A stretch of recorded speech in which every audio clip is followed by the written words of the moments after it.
ഈശോ മിശിഹായ്ക്ക് സ്തുതിയായിരിക്കട്ടെ. പ്രിയ സഹോദര സഹോദരി, നല്ല ഒരു ദിവസം ഈശോയുടെ നാമത്തിൽ നേരുകയാണ്. ഇന്നത്തെ ഈ ദിവസത്തിൽ നിൻ്റെ ക്ലേശങ്ങളിൽ, സങ്കടങ്ങളിൽ, നിൻ്റെ അധ്വാനങ്ങളിൽ ഈശോ കൂടെ ഉണ്ടാകട്ടെ എന്ന് പ്രാർത്ഥിക്കുകയാണ്. ജീവിതത്തിൽ ചിലപ്പോൾ നമ്മുടെ തിരക്കുകൾ, ഉത്തരവാദിത്തത്തിൻ്റെ ബാഹുല്യങ്ങൾ, ചിലപ്പോൾ നമ്മുടെ അധ്വാനങ്ങൾ നമ്മൾ വല്ലാതെ തളർത്തിക്കളഞ്ഞെന്നിരിക്കാം. ചിലപ്പോഴെങ്കിലൊക്കെ തോന്നും, എന്നെ മനസ്സിലാക്കാൻ ആരുമില്ലല്ലോ, അല്ലെങ്കിൽ എന്തിനാ ഞാനൊരു കഴുതയെ പോലെ ഇങ്ങനെ മുന്നോട്ട് പോവുകയാണല്ലോ, ഈ ജീവിതത്തിൻ്റെ അർത്ഥം എങ്ങനെയാണ്, എൻ്റെ ദൈവത്തിന് പോലും എന്നെ വേണ്ടല്ലോ എന്നൊക്കെ ചിലപ്പോൾ തോന്നിയേക്കാം. അല്ലെങ്കിൽ ഞാൻ ഇത്രമാത്രം കഷ്ടപ്പെട്ടിട്ട് ഈ ഭാരം എടുത്തിട്ട് ഒരു സന്തോഷമില്ലല്ലോ. നിന്നെക്കുറിച്ച് ഈശോയ്ക്ക് പറയാനുള്ള വചനം ഇതാണ്. വിശുദ്ധ മത്തായിയുടെ സുവിശേഷം 11-ാമത്തെ അധ്യായം 28ഉം 29 ആദ്യ ഭാഗവും.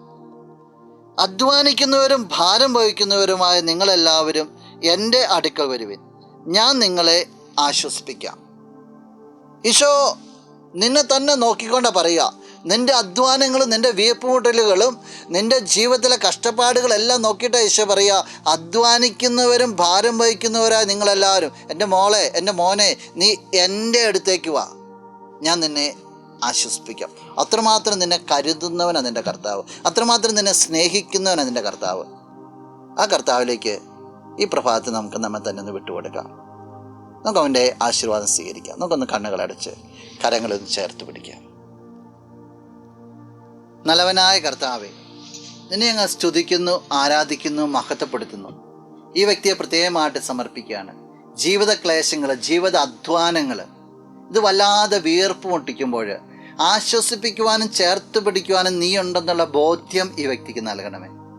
നിന്റെ നാമത്തിൽ ഇന്നത്തെ ദിവസം അനുഗ്രഹിക്കപ്പെട്ടെ എന്ന് പ്രാർത്ഥിക്കുന്നു.